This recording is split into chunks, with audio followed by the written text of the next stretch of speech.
Boa tarde. Para a gente não se estender nos cumprimentos, queria só agradecer pelo convite, agradecer a presença de todos vocês e começar, de fato, com o tema. Nós vamos falar aqui um pouquinho sobre uma situação que tem acontecido principalmente dentro das escolas e, mais especificamente, no Congresso Nacional, de uma cegueira habitual diante dos atores que têm invadido a educação nacional. Hoje, a gente pode olhar a educação de modo a enxergar um campo de batalha ideológico, de fato. Duas forças brigam pela educação de maneira muito acirrada, mas muito velada em algumas situações. A educação hoje ela é o maior campo de batalha do século XXI, e, décadas atrás, a partir de uma fusão de teorias marxistas, hegelianas, a escola ela virou um objeto de desejo da esquerda, como nós ouvimos aqui já, né? E eles perceberam que, através dela, a revolução podia vir. No entanto, quando o sistema financeiro internacional, ou o que a gente chama de globalistas, eles perceberam que poderiam perder, né, às pressas, eles poderiam perder a conquista ou o poder no mundo para os socialistas, e eles viram que os socialistas tinham um método de atuação, de tomada do sistema escolar muito eficaz. Então, eles começaram, eu vou passar isso aqui muito rápido, mas eles começaram a financiar esse movimento marxista para que eles começassem o trabalho de destruição das instituições, que era uma intenção do movimento em si. Dessa forma, então, a década de 90, principalmente, eu falo, né, mais próxima, ela é marcada por uma forte mudança na chave de atuação da esquerda, e agora financiada, né, pelos globalistas, e a esquerda abandona a luta armada para atuar com muita força na cultura e aí na educação. Os representantes, né, do sistema financeiro e educacional, observando o trabalho da esquerda, tem uma intenção. No final, quando a esquerda desenvolver todo o seu projeto de poder e trabalhar a destruição, a desconstrução da escola, isso tudo se voltará para as mãos desse sistema financeiro. Esses organismos, uma coisa interessante de falar é o seguinte, porque eles desprezam a realidade, né? Nessa pequena introdução é interessante falar isso, porque são organismos que tentam uma tomada do poder da educação, uma tomada do poder hegemônico da educação, mas desprezam uma coisa muito importante, que é o próprio homem. E aí, numa tentativa de domínio e de tomada dessa educação, eles desconfiguram, né? O trabalho desses movimentos é desconfigurar o homem, na verdade. E é por isso que a gente tem aí lutado há alguns anos contra as ideologias que têm entrado nesse ambiente educacional, principalmente a questão de gênero, quando ela tenta destruir a identidade humana. O objetivo hoje aqui é mostrar que a gente tem alguns atores invisíveis e que, diante de uma cortina de fumaça, eles têm se beneficiado. É muito fácil hoje a gente bater na esquerda na educação, e é muito fácil a gente bater em coisas que já não têm uma atuação mais tão forte, né, que é quando a gente fala, por exemplo, do Paulo Freire e vê aquela, né, aquela ânsia de jogar nele todas as culpas. Políticas públicas de educação, como se fosse o grande nome e o grande norte da educação nacional, métodos, tudo isso é cortina de fumaça para a verdadeira atuação que tem acontecido na educação nacional. Assim, a gente precisa saber quem são os agentes dessa mudança e quem eles colocam à frente dessas situações. Para que a gente fale um pouquinho sobre isso, a gente precisa ter aí uma definição, um conceito aí, de globalismo. Eu sei que já foi falado aqui sobre o globalismo. E o que é o globalismo em si? Ele é uma tentativa, na verdade, de submeter os países a uma governança, né, mundial. É interessante, a gente fala de um governo e tal, mas, na verdade, é uma decisão de poder colocada nas mãos de burocratas que dominam, né, a economia mundial, que têm o controle, né, da economia mundial. O globalismo ele teve origem na reforma das instituições financeiras. Então, quando os bancos começaram a assumir um protagonismo muito maior do que o que tinham, a impressão de moeda, o empréstimo, né, tudo isso, custear empreendimentos. E, dessa forma, o capital do banco ia crescendo, o valor, né, o dinheiro ia crescendo, e essa forma de crescimento fazia com que os bancos ficassem cada vez mais ricos. O sistema bancário tem praticamente controle de todo o dinheiro do mundo. Então, ele também decide onde esse dinheiro vai ser aplicado. Não dá aqui para a gente esgotar o tema do globalismo, porque eu quero chegar em dois sistemas com vocês, em duas questões muito importantes para quem está na área da educação, principalmente porque vai receber isso, quem é da educação na rede, que a gente fala em São Paulo, vai receber isso nas próximas semanas.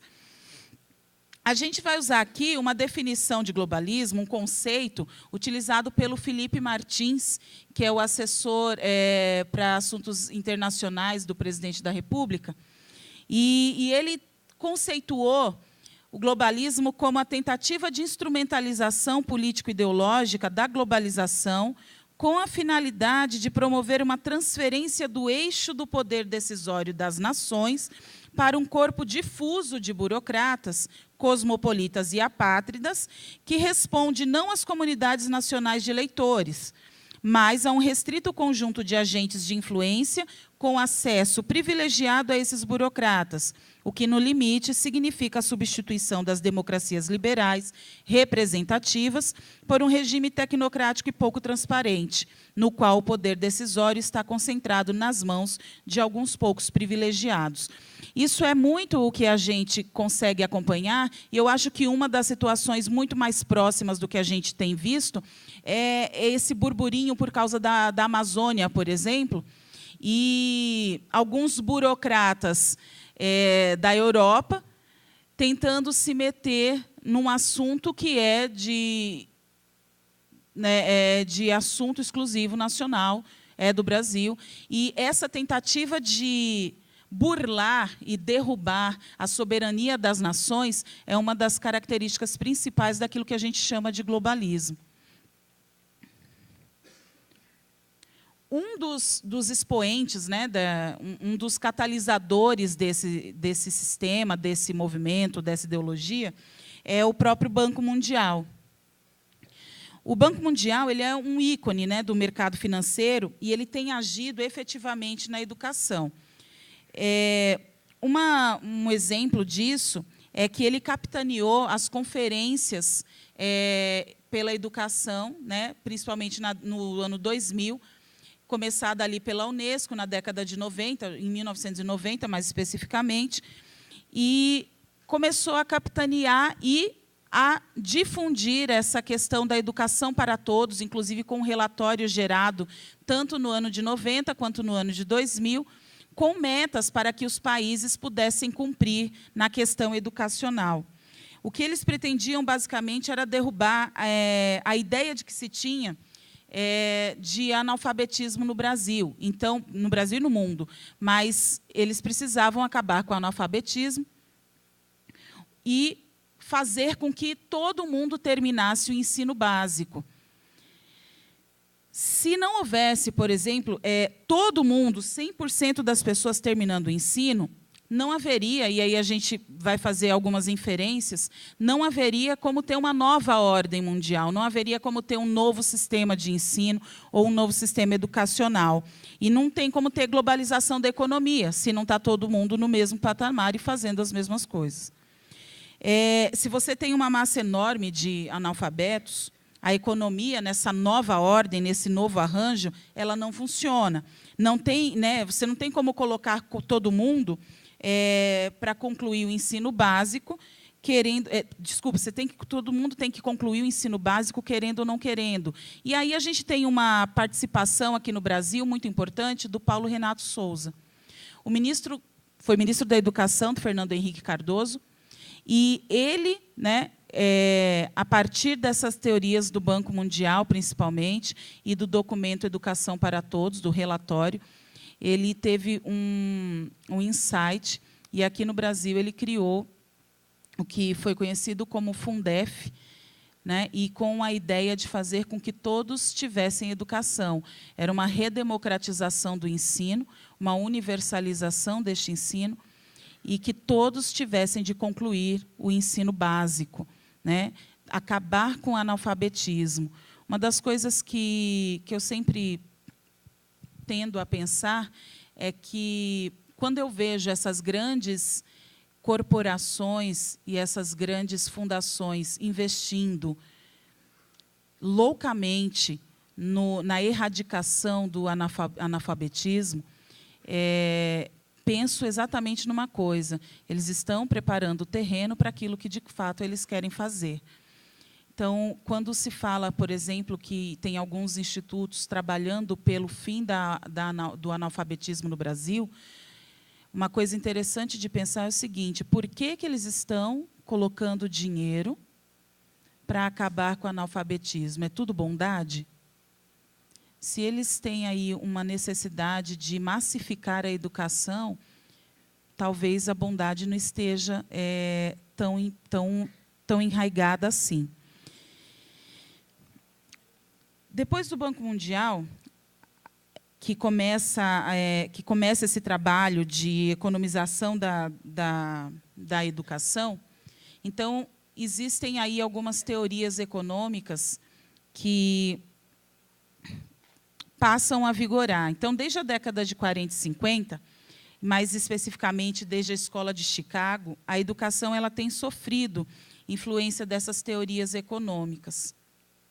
A Escola de Chicago ela foi a escola de pensamento que promoveu ideias sobre a importância do capital humano e criou a tese de que a educação podia fazer com que a economia crescesse. Assim, para manter a máquina econômica, você precisa fazer com que as pessoas trabalhem e sejam eficientes. E daí nasce uma corrente educacional que não se preocupa com a pessoa humana, né? Mas se preocupa em desenvolver pessoas econômicas e produtivamente eficientes. Qual que é a grande sacada disso, né? Você acaba desumanizando a pessoa, desumanizando o aluno. Eu sou professora, dei aula na rede durante muito tempo, e uma das coisas que sempre nos dava problema era construir um currículo para a sala de aula que contemplasse todos os alunos. Isso era um desafio. Numa sala de aula com 45 alunos, é um grande desafio, de fato. E um outro desafio era você olhar para o aluno na sua integralidade, sem massificar, sem construir, sem dar uma aula que pudesse desprezar qualquer um daqueles alunos. E aí a gente vê que essa teoria globalista, por exemplo, massifica de uma maneira absurda, não se preocupa com a realidade e com a necessidade dos alunos, mas faz exatamente o contrário, coloca todos num só balaio, trata todos de maneira igual, para que, ao sair, eles estejam exatamente da mesma forma que eles quiseram, que os globalistas quiseram criar.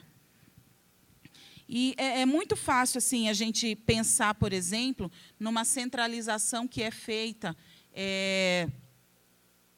no sistema educacional brasileiro. Essa centralização serve exatamente para massificar a educação. Né? Quando a gente pensa numa BNCC, por exemplo, numa Base Nacional Comum Curricular, quando a gente pensa num currículo feito para que se use em todos os estados do Brasil, um exercício muito bom para fazer análise hoje é pensar nesse poder de ação dos globalistas e pensar em como essa centralização é feita no Brasil. A gente pensa que é uma centralização dura, uma centralização fixa, mas, na verdade, eles descentralizam a administração, né, descentralizam toda a administração, e o pessoal que fica nas secretarias de educação,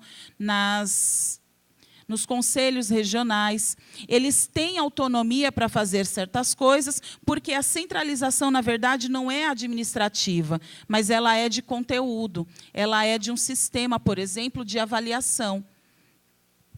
Então, quando a gente fala que o globalista quer massificar a educação, a gente entra nessa questão do currículo, principalmente, e, mais especificamente, de um sistema nacional de avaliação.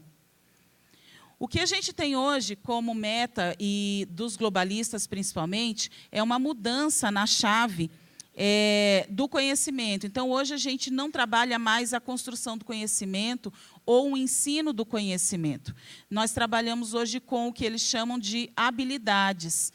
Então, quem trabalha aí com o currículo, principalmente estadual, o currículo de São Paulo já trabalha isso há muitos anos, eles trabalham agora com habilidades e competências, que são os grandes vilões das reuniões de professores aí, Brasil afora. E o que acontece é que a economização da educação fez com que o ensino de habilidades fosse a prioridade, né? Esse interesse no treinamento de habilidades ele veio da teoria econômica do capital humano. Exato, e aí a gente acaba sendo chamado de conteudista, né? Porque se você não trabalha habilidades e quer trabalhar com conteúdos, você é retrógrado e tradicional, é assim que se fala, né? E essa teoria do capital humano, ela também é sobre o desejo, né, de identificar essas habilidades aprendidas na escola.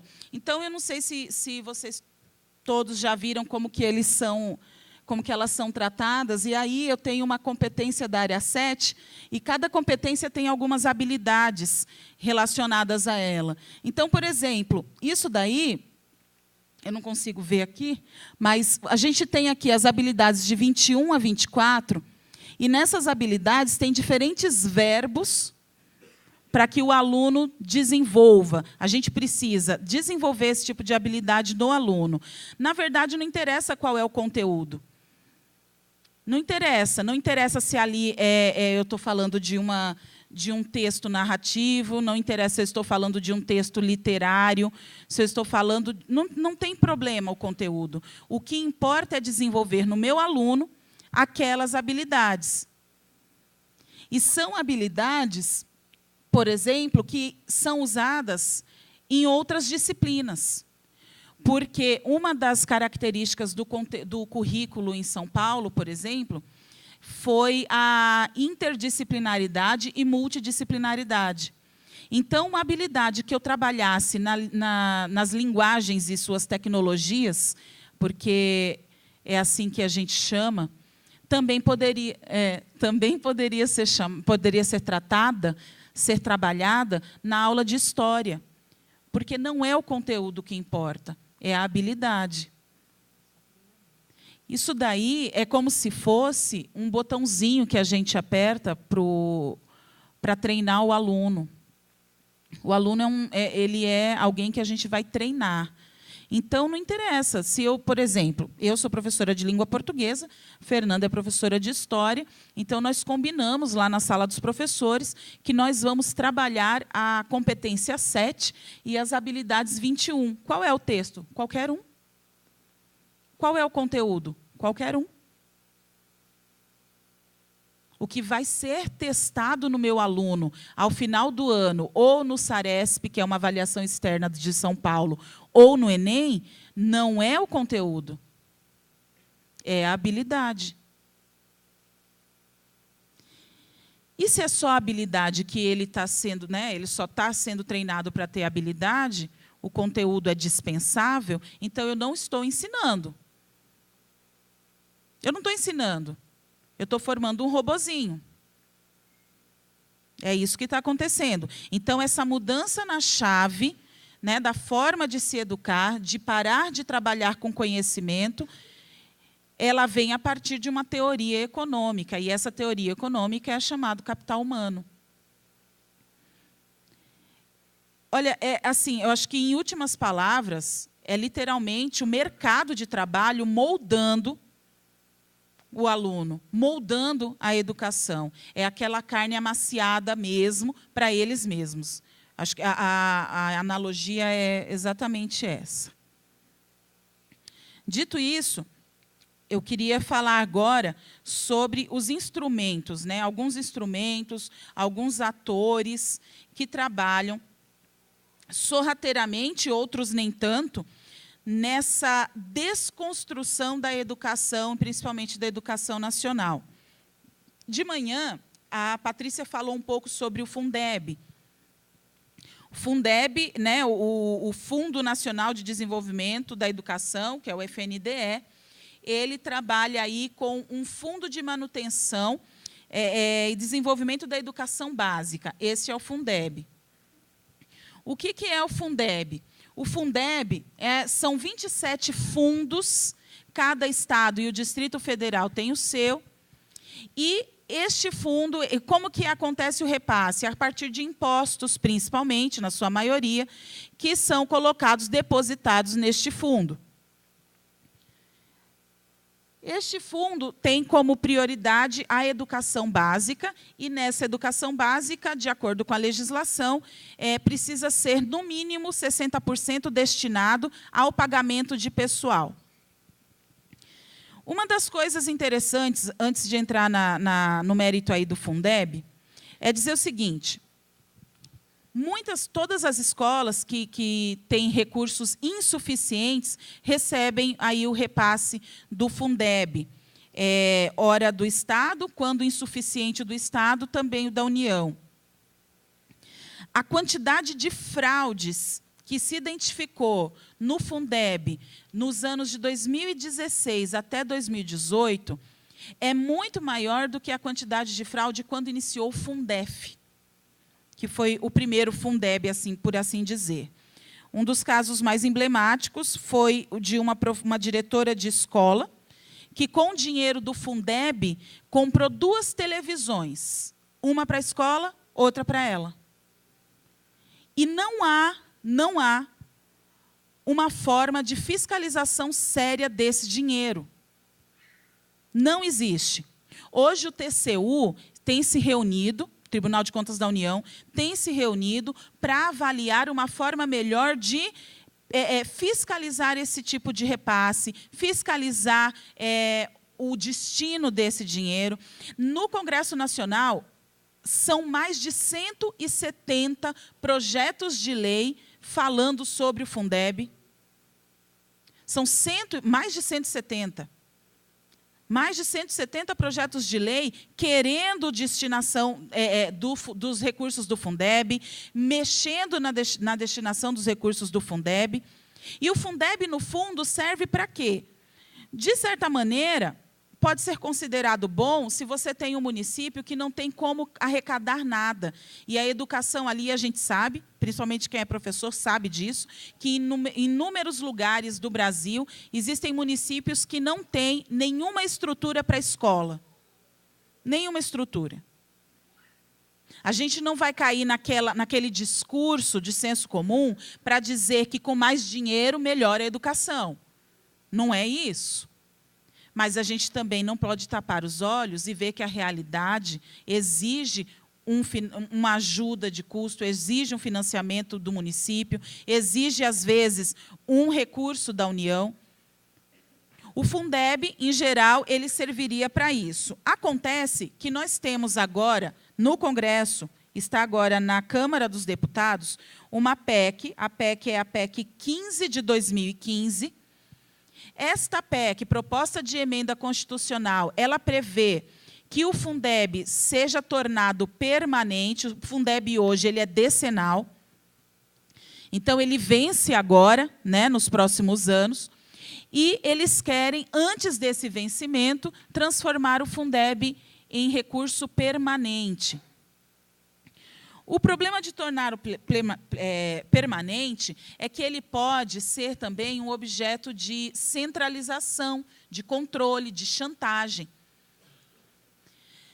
Os municípios têm sua arrecadação, os estados têm sua arrecadação, e, uma vez que não for suficiente, a União faz o repasse, complementando aquilo que é necessidade dos municípios e estados. Aí você fica imaginando, isso daí hoje é repassado, complementado pela União. O que se tem, por exemplo, nesta PEC, uma das ideias desta PEC é que o Fundeb, os recursos, os repasses do Fundeb, sejam direcionados ou devolvidos às escolas, às instituições, a partir de uma análise de desempenho. Ou seja, vocês fizeram uma arrecadação, estes municípios fizeram, os estados também, está tudo depositado nos fundos, cada um num dos 27 fundos. O que se está querendo com essa PEC? Que a União ache ali um propósito, um motivo para devolver esses recursos, para repassar. Qual? O desempenho. Então, uma das ideias desta PEC, desta proposta de emenda complementar, é atrelar o financiamento ao desempenho da escola. E por que isso é um perigo? Porque aí, tudo aquilo que a escola fizer vai ter de ser feito baseado em quê? No financiamento que ela vai receber de volta. Fazendo isso, o controle está pronto. Certo? Então, no meio da palestra, fica um apelo. Né? É importante que essa PEC não seja aprovada. É muito importante. Mas o que é pior nisso tudo? Faltam pessoas para entender esse assunto e explicar a gravidade dessa PEC, por exemplo. Um exemplo muito mais simples. Nós temos um projeto de lei na Comissão de Educação da Câmara dos Deputados, e este projeto de lei prevê a regulamentação do Sistema Nacional de Avaliação. Se você tem um sistema único de avaliação, um sistema nacional, para testar todos os alunos, é óbvio que o currículo vai estar atrelado e subordinado a esse sistema de avaliação. Mas, se você levanta a voz em público e diz que um sistema nacional de avaliação é cilada bino, o que as pessoas vão fazer com você? O que as pessoas vão dizer? Professora, você não quer que o seu aluno seja avaliado? Professora, mas é verdade, você não quer saber o seu trabalho com o seu aluno, se está dando certo? Olha, professora, eu estou vendo que a senhora é contra a educação. Eu acho que a senhora não devia estar nessa função. Não sei se vocês perceberam o problema grave que a gente tem. Um projeto de lei que é aprovado ali muda toda a nossa vida. Toda a nossa vida. Esta PEC é um dos grandes problemas que nós temos que enfrentar. Pergunto, quantas pessoas sabem disso? Vou além. Quantas pessoas imaginariam que uma PEC, uma simples PEC, poderia acarretar na total mudança do sistema educacional do país? Eu acho que esse é o nosso grande drama hoje no Brasil. É essa falta de de pessoas comprometidas com essa temática e que consigam fazer uma mudança aí significativa, por exemplo, no Congresso Nacional. Porque é lá onde as leis acontecem, né? Tudo bem que a gente está aí acostumado com um ativismo judicial muito porco, mas a Casa das Leis é o Congresso Nacional. Esta PEC, encerrados os prazos de emenda, já está tramitando, pronta para o plenário da Câmara. E como que faz? Aí fica esse apelo, de fato, né? Eu sei que aqui tem gente do Brasil inteiro. E esse apelo é: o que será que meu deputado sabe a respeito disso? O que o meu senador sabe a respeito disso? Bom, em quem eu votei, né? Primeira, eu lembro em quem eu votei, então é hora da gente começar a cobrar isso daí. E de maneira muito séria. E, se possível, e eu falo assim falo mesmo, se possível, lá. Se for possível, se houver a possibilidade, compra uma passagem, vai até Brasília, fala com o seu deputado. Acho que isso é uma das coisas mais importantes a serem feitas agora. Se essa PEC for aprovada dessa maneira, da maneira em que está, dizendo que, primeiro, o financiamento vai ser repassado se a escola, se houver um desempenho, se a escola corresponder, se o professor corresponder, se a Secretaria de Educação corresponder, só assim ela vai ganhar o dinheiro que é necessário para a subsistência daquela escola. Nós estamos entregando toda a escola, todo o sistema educacional, nas mãos de um governo centralizador. Desculpe interromper, mas no começo, se bem a gente conhece o modus operandi desse pessoal, no começo as necessidades, as prerrogativas para que você tenha acesso ao dinheiro serão assim tranquilas, né? Sensatas. Aí, depois que você se acostumou com aquele esquema, com aquele mecanismo, aí começa a colocar as questões problemáticas. Vai repassar dinheiro se 20% dos professores tiverem formação em gênero. Vai repassar dinheiro se os alunos tiverem nota X nessa avaliação nacional. E aí, a avaliação nacional vai ser uma avaliação em que você só pergunta para o aluno o que a gente conhece como lacração. Vocês vejam, se ter o dinheiro for condicionado por um teste, vocês concordam comigo que a escola, que o prefeito, que o governador vão fazer aquilo que o teste quiser? Se o teste for, manda aí o aluno falar em mandarim, manda aí o aluno dar uma pirueta, não importa. A Secretaria da Educação vai ter aula especial de pirueta, porque a gente precisa passar no teste para ter o dinheiro do Fundeb. Vocês entendem? Nunca é uma coisa só que é implementada. São sempre várias pecinhas, cada uma em um projeto, em um diploma jurídico, que depois, quando você junta tudo, você consegue contemplar a situação de uma maneira geral. Desculpa interromper. Imagina. Aí a gente entra em Sobral, né? Porque, não sei se vocês conhecem a história de Sobral, e é hoje tida aí como um grande exemplo de sucesso educacional, mas Sobral teve um grande escândalo e ninguém se atreve a falar dele, né? A corrupção nos testes, nas avaliações externas, que ninguém queria ser responsabilizado pelo fracasso dos alunos. Então, existiam ali... Isso daí é público, viu? Eu só não sei por que as pessoas... tem documentário, reportagem a respeito. Eu só não sei por que as pessoas não divulgam muito mais isso daí.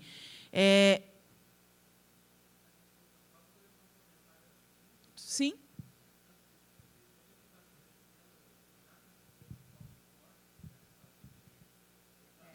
É a mesma coisa.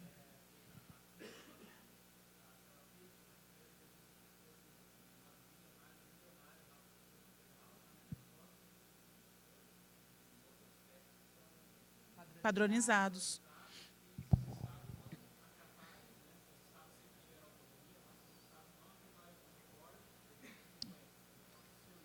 Retira-se o financiamento, pune os professores, pune as escolas, fecham-se escolas. O No Child Left Behind, que era o programa anterior ao Common Core, vejam, eles sempre estão criando alguma coisa, daí não dá certo.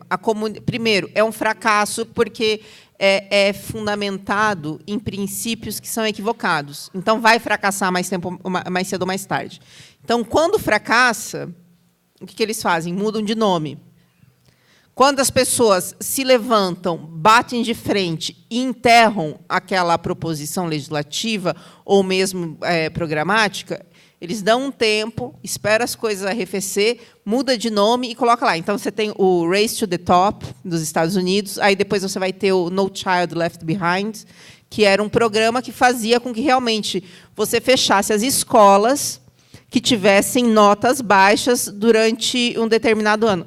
3 anos seguidos de nota baixa, você fecha a escola. O que acontecia? Óbvio dos óbvios, você tinha fraudes abaciada nos testes, porque a escola estava lá, prestes a ser fechada. O que você fazia? Você falava para o aluno que tinha mais dificuldades, não venha, não apareça. Ou você passava o quê? O ano inteiro trabalhando para contemplar o maldito do teste. A escola servia... Não é que o teste servia a escola passou a servir o teste. Vocês entenderam? E aí, depois do No Child Left Behind, teve que baixar um pouco a poeira, vieram com o Common Core, que foi derrotado. É o que a gente precisa fazer aqui. O Common Core é a BNCC daqui. Foi derrotado em todos os estados americanos. Então, realmente, a gente tem para onde olhar. Então, o pessoal não pode vir falar aqui que teve uma ideia genial e que vai dar certo. Você precisa explicar muito bem por que você acha que vai dar certo aqui, quando não deu certo nos Estados Unidos.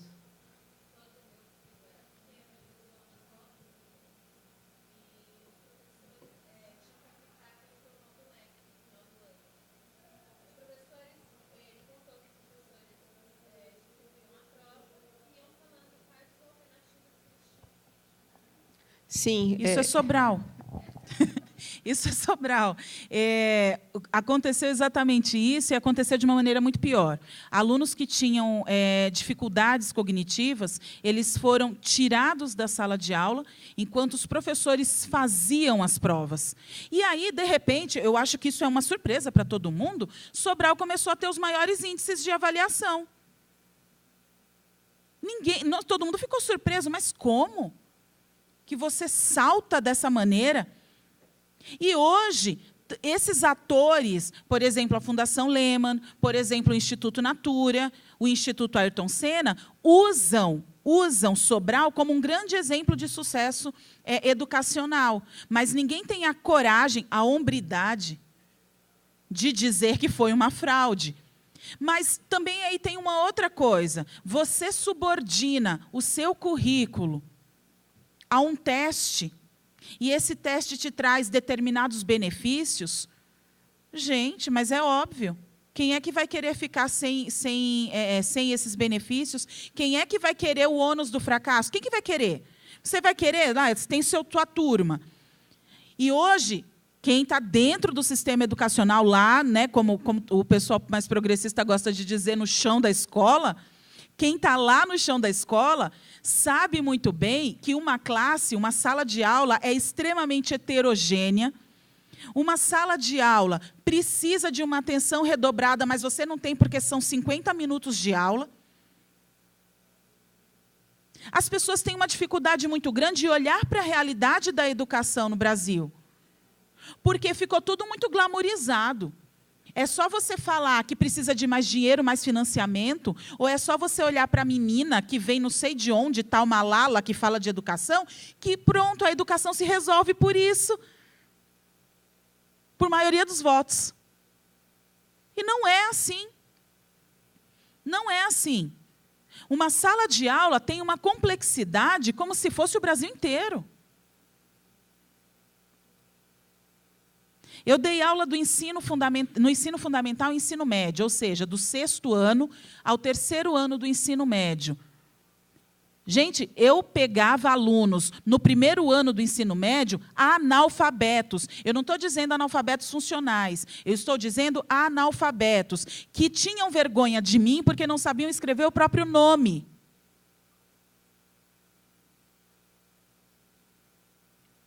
Aí a pessoa quer uma PEC permanente, do Fundeb permanente, para repasses de verbas, atrelado ao desempenho. O que uma professora que dá aula no ensino médio, com alunos que são claramente analfabetos, vai fazer?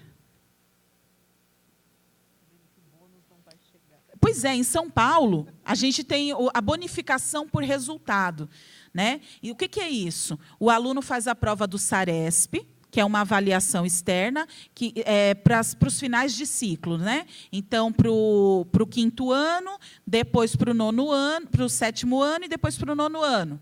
E o 3º ano do ensino médio.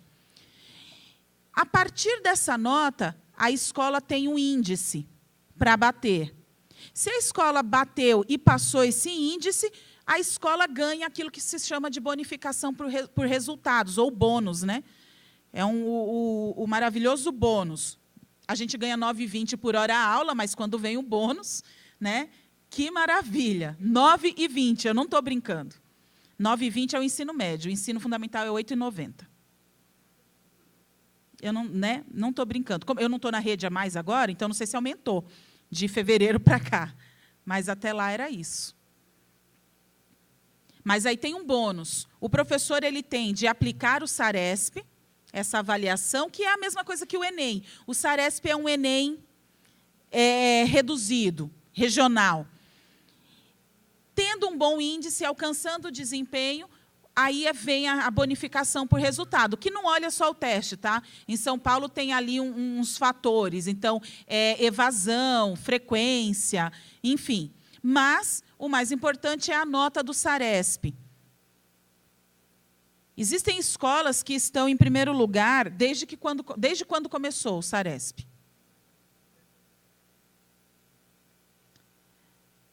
Aí depois descobriram por quê. Né? Sobral. É isso, entendeu? Sobral. Uma das coisas que a gente precisa entender é o seguinte: quando o cara quiser te enrolar, porque aí está cheio de gente falando isso, não, porque nós temos aí que melhorar o desempenho educacional, melhorar o desempenho na aprendizagem. Tudo bem, meu amigo, como que você quer fazer isso? Pode escrever o que eu estou te dizendo. A primeira coisa que ele vai falar para você é um sistema de avaliação. Pode escrever, escreve. Ele vai dizer isso. Nós precisamos primeiro testar onde estão os nossos alunos. Quem é professor em sala de aula sabe muito bem disso. Primeira coisa que se pede quando você chega em sala de aula, vamos fazer uma avaliação diagnóstica com os nossos alunos? Alguém se identificou? Não é assim? Não é verdade? A gente precisa fazer uma avaliação diagnóstica para saber onde ele está. E como que ele vai chegar? E onde ele vai chegar? Né? Onde ele vai chegar? O importante é onde ele está.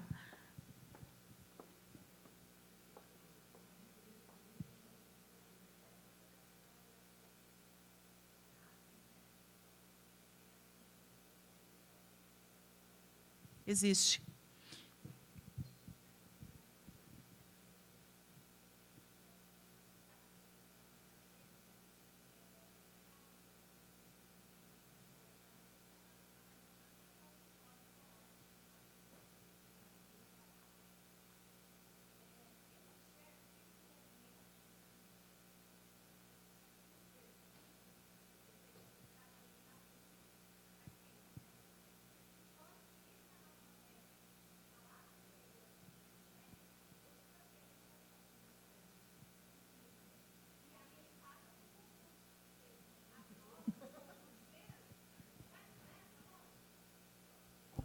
Concurseiro é um ratinho, né?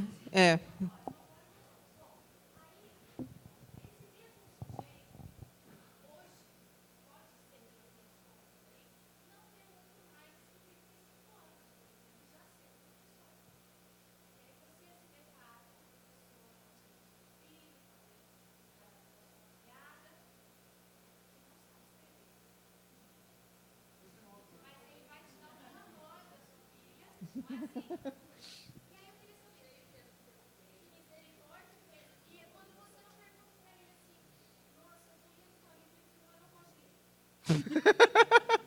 É o que mais se ouve.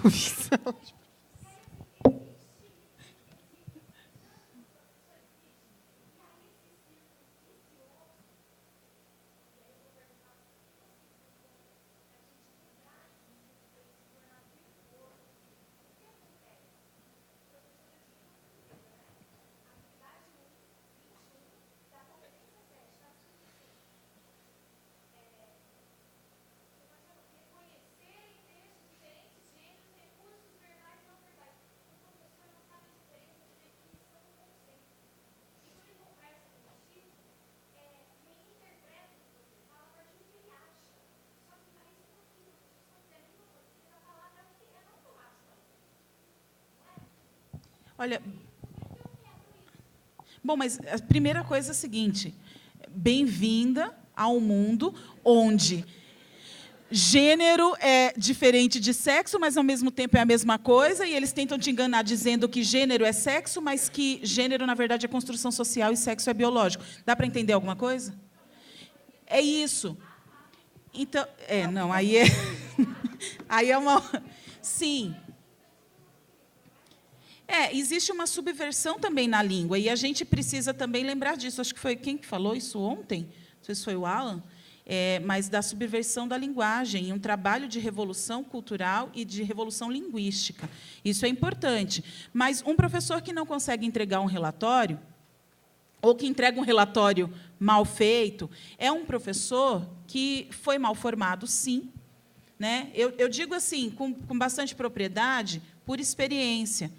Quando eu comecei a dar aula, era muito nova, mas carreguei do meu ensino, né, dos meus professores, uma formação muito boa, mas eu cheguei numa escola que já não era tão boa. Então, eu me lembro com detalhes. Na primeira redação que eu corrigi de um aluno, eu fui chamada até a sala da coordenação e ela me chamou a atenção, porque eu coagi o meu aluno, porque ele escreveu acento, o acento de sentar, ele escreveu com C. E eu corrigi, risquei e coloquei a palavra correta e escrevi de vermelho. Parece bobagem, mas essa foi a primeira bronca que eu tomei dentro de um ambiente escolar.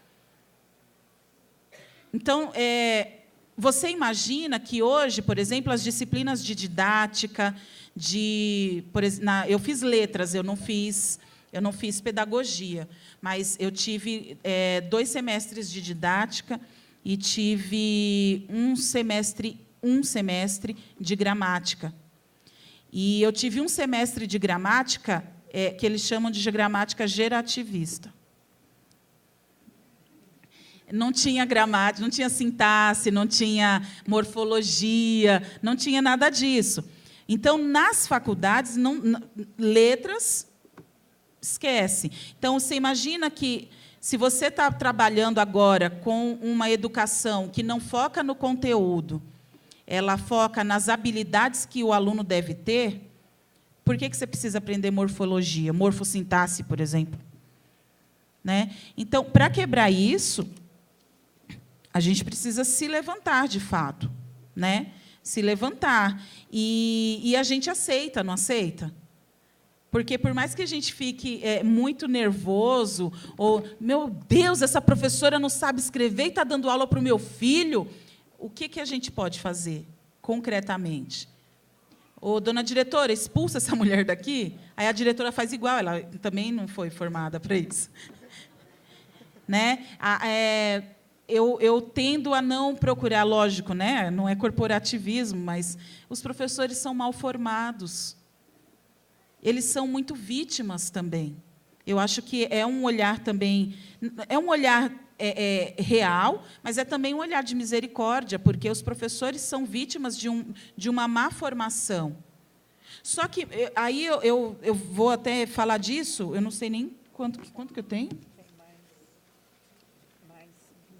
Tá. Dessa questão, porque não é só a má formação na escola, mas a gente tem uma quebra na formação familiar. E a família perdeu o seu lugar na sociedade. Então, vocês imaginem, dentro de uma sala de aula, eu nunca tive menos de 40 alunos em sala de aula, a não ser nos ensinos fundamentais, que eles eram mais novos, mas já cheguei a ter 57 alunos no ensino médio. Isso é humanamente impossível, não existe isso. A menos que a gente seja professor de cursinho para fazer aquelas, né, soltar uns fogos de vez em quando na sala, mas não dá. Porque o meu trabalho é um trabalho intelectual. Como que você trabalha isso com os alunos em 50 em sala de aula, uma sala que é extremamente pequena, uns alunos que ficam completamente dispersos, por inúmeras razões, que não vêm ao caso. Mas imagina que cada um desses alunos aí traz uma singularidade, né? Um problema. Só para ilustrar, eu trabalhei com uma sala de primeiro ano, nós trabalhamos a Divina Comédia. Uma das minhas alunas, no dia de entregar o trabalho, me pediu perdão, porque ela não conseguiu entregar. Fiquei brava, né? Nossa, dei 4 meses para fazer todo o trabalho. Né? Ela não conseguiu entregar, porque ela morava num barraco, em cima de um córrego. Caiu o chão. Caiu o chão. A gente não consegue ter acesso a todas essas informações. Né? A gente não consegue... Essa é uma aluna que caiu o chão, o outro é o aluno que não tem o pai, o outro é o aluno que mora no abrigo, o outro é o aluno que mora isso. E existe essa dificuldade da gente se compadecer dos alunos na escola, existe. A gente não pode fechar os olhos para isso. E também fechar os olhos para uma formação anterior na casa dele. E aí, dentro da escola, gente, que já não faz o seu papel, me perdoem, não faz. Uma escola que não trabalha com aquilo que é próprio da escola, que é o conhecimento, ela já não está fazendo mais o seu papel. E este aluno vai sair dali, porque sabe por quê? Porque, por exemplo, existe um consenso. Qual que é o consenso? Olha, o aluno ele tirou 2 no primeiro bimestre. A gente faz ali o que eles chamam de recuperação paralela. Aí ele tirou 1. Mas aí, no bimestre seguinte, ele tirou 2 de novo. E a gente faz uma outra recuperação paralela e ele não faz. Mas, no terceiro bimestre, ele foi lá e tirou 1.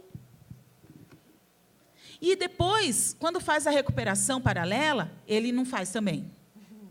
Quando chega no 4º bimestre, existe um consenso dentro da escola que aí vem todo mundo falar com você para dizer o seguinte, não dá para reprovar isso daí, não. A gente não tem cota para reprovar aluno. Sabe por que não tem cota? Porque, se reprovar uma quantidade maior do que a cota permite, não vem o bônus no ano seguinte.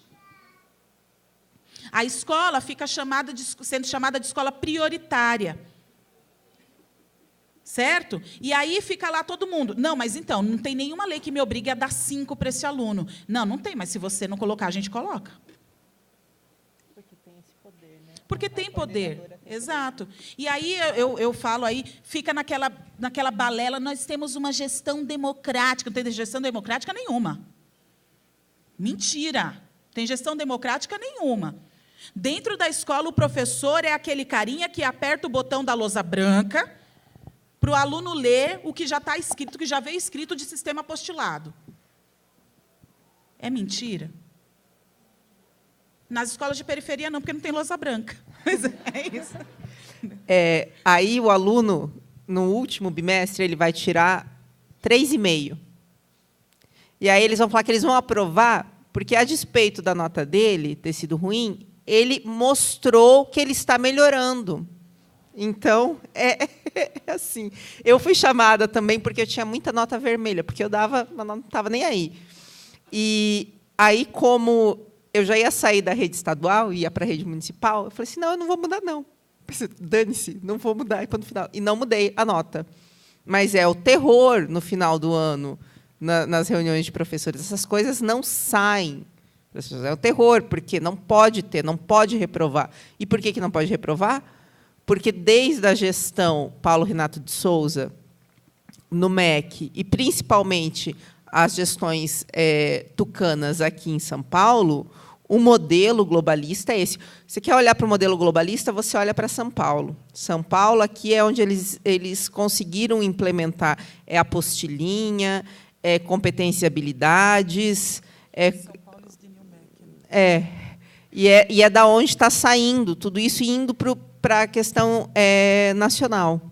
Então, essa ideia de que a escola, eu falava para os meus alunos, eu falava assim, o dia que o pai de vocês souber que hoje é fácil tirar 7, porque o pai olha lá e fala, 8 é bom, porque eu lembro como era difícil tirar 8. E os alunos davam risada, porque eles sabem que eles também estão fazendo parte de uma farsa, gente. É triste, porque a criança fica cínica. A criança não, eu já dava aula para ensino médio, eles ficam cínicos, eles sabem que eles estão ali para meio cumprir tabela e vão ser passados querendo ou não querendo.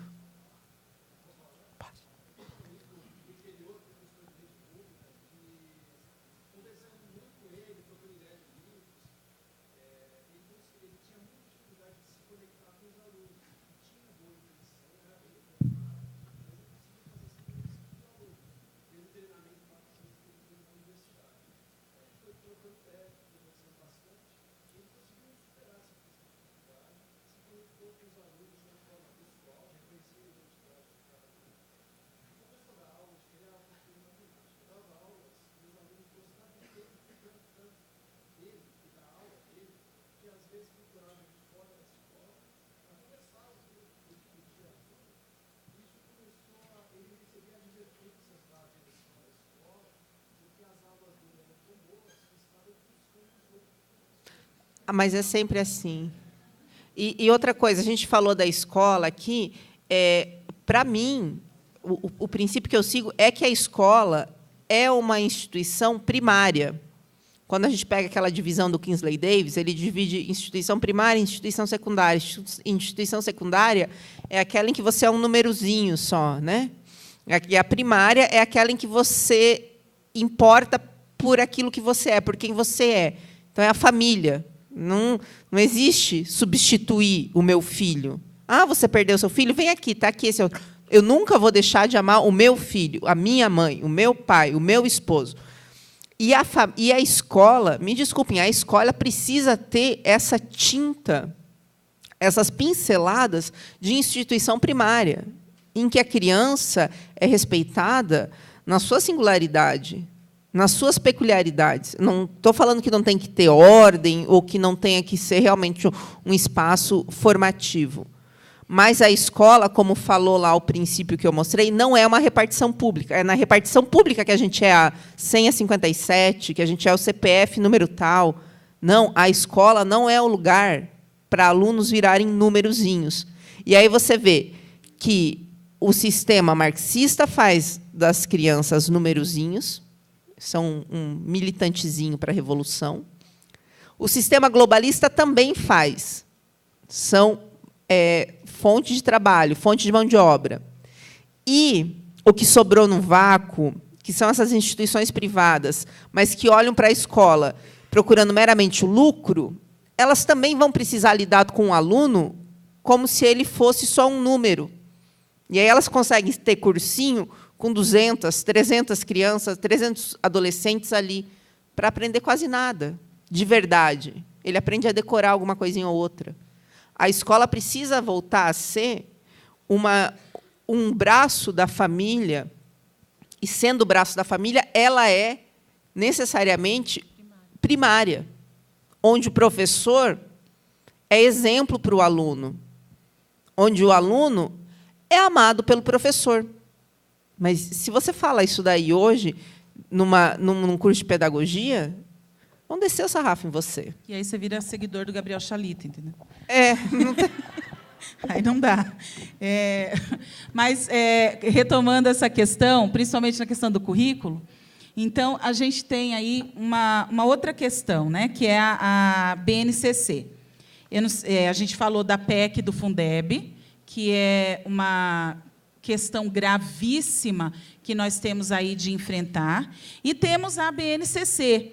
Eu coloquei um subtítulo só a título de choque, a morte do ensino, mas esse daí é um trecho do livro de um teórico do currículo chamado Ralph Tyler, no qual ele fala de que a construção do currículo ela deve estar baseada nas necessidades dos alunos, estar ali, ela ser uma construção local do currículo.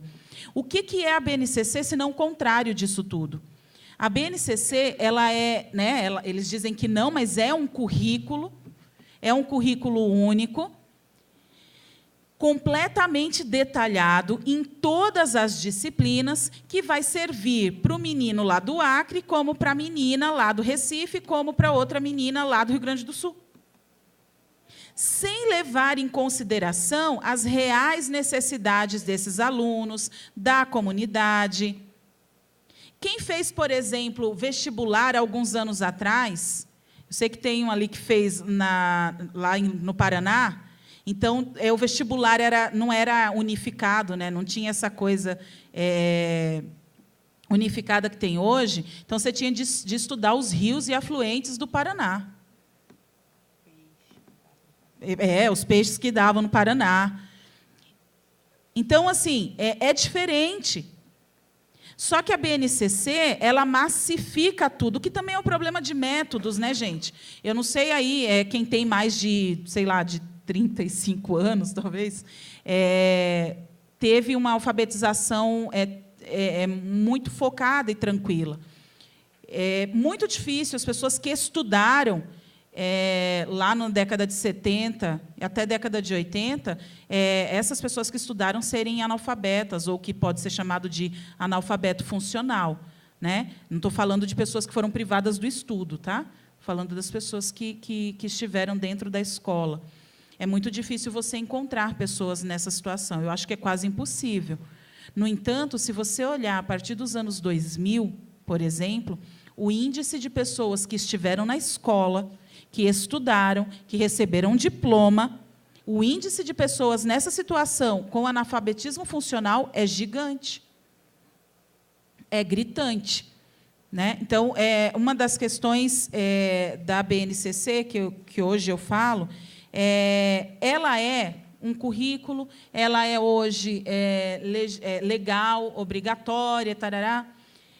Eu até tive ali um pensamento, né, de a gente conseguir fazer com que a BNCC não fosse mais obrigatória, e se isso mudaria a nossa vida de alguma maneira. Mas aí não, né, não mudaria. E não mudaria pelo seguinte, porque a BNCC ela não age sozinha. Né? A BNCC, num determinado momento, ela vai estar subordinada a um sistema nacional de avaliação.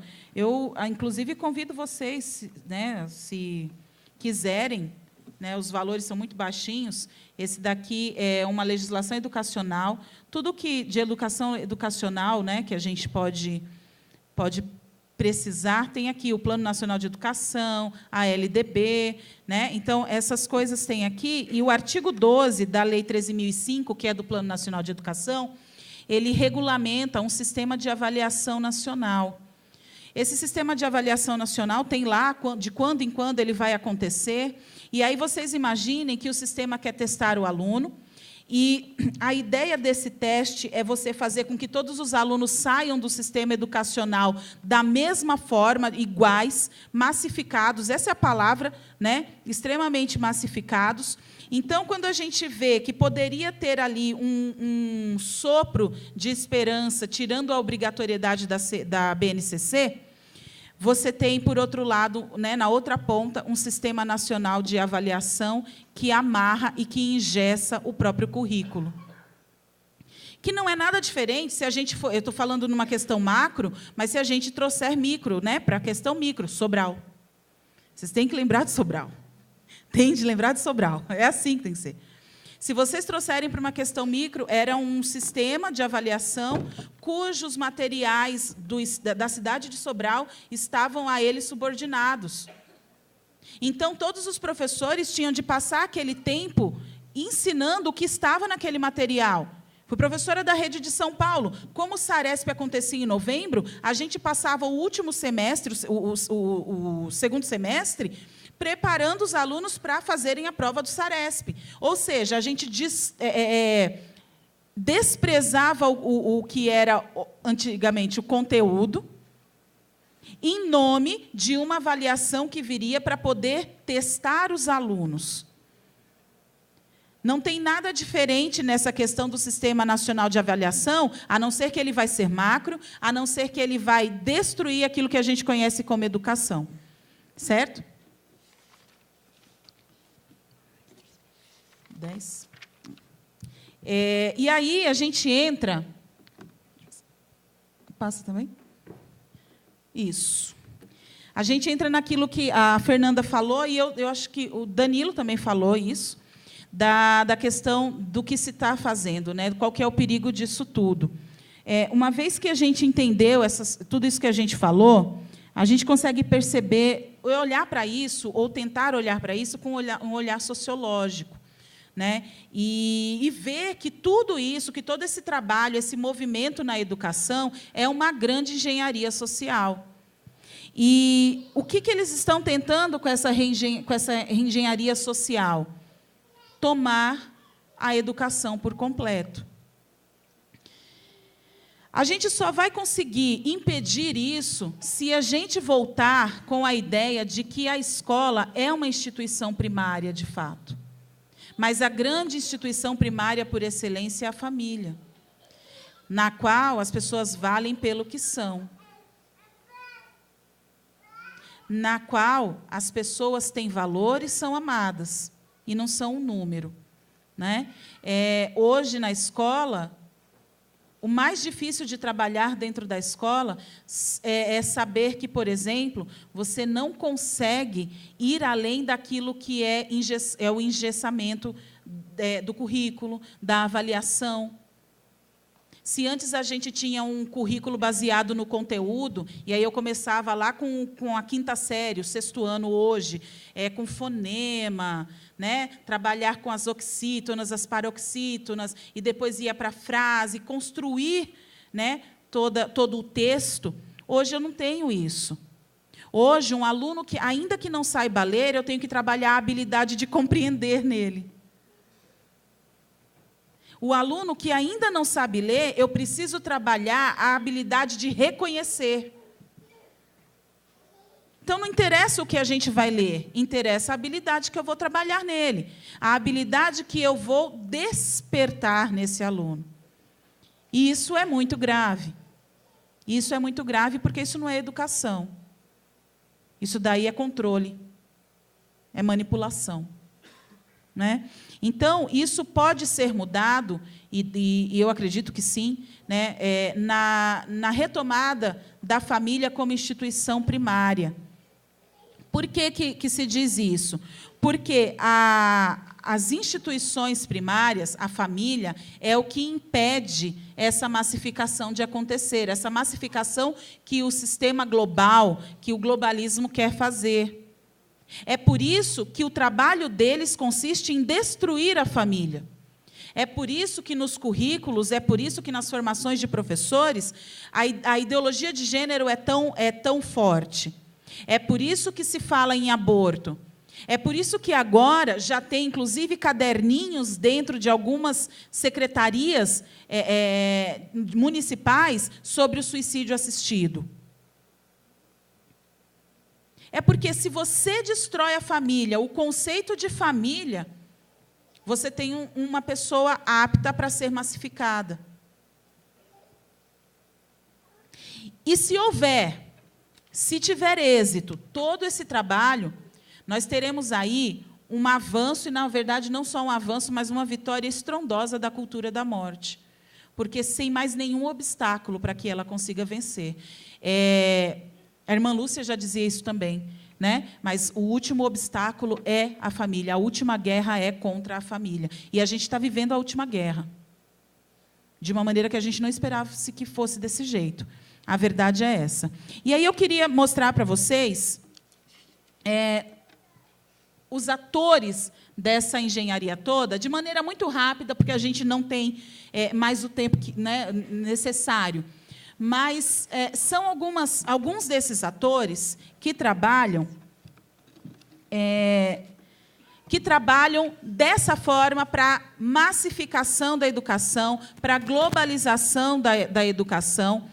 São institutos que, muitas vezes, a gente enxerga como benfeitores, e, na verdade, eles estão trabalhando de maneira muito sorrateira, e aí por isso que eu digo que eles são atores, muitas vezes, invisíveis, para que a educação seja levada, né, esse movimento da educação seja levado a cabo, que é a globalização total da educação.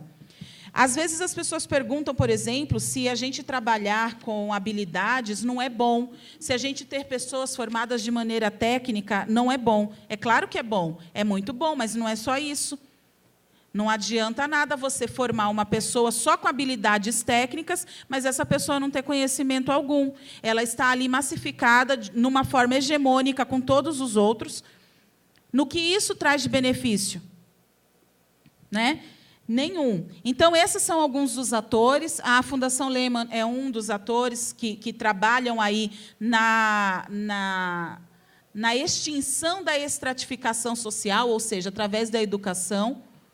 Tá bom? Então, assim, esses daí são uns dos atores que eu gostaria de mostrar para vocês. E gostaria, né, tem ali as referências, depois eu coloquei... Pode passar, por favor? Eu coloquei todas as referências, pode passar? Usadas, né, para que a gente pudesse falar um pouco sobre isso, mas eu termino mais com um apelo mesmo.